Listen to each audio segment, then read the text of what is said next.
Hanı qəlbimdəki duyğuların adı,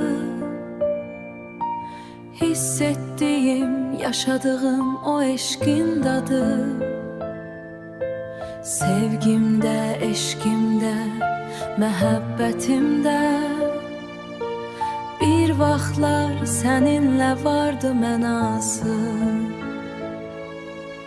Gör necə istədim o baxışları, səni görməyib kör oldu gözlərim. Bax necə istədim o toxunuşları, bədənim daş olub yoxdur hisslərim.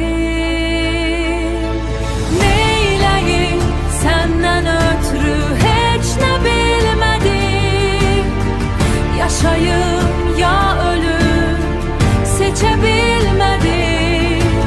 Bağrıma basmağı o qədər istədim, tuta bilmədim, tuta bil, toxuna bilmədim,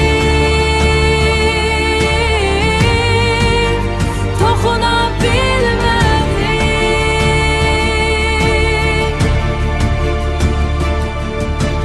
Bu dünya indi qəfəsdir mənə,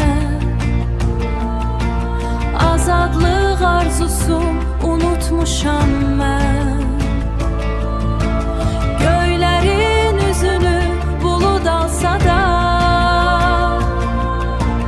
yağışın qoxusun unutmuşam mən.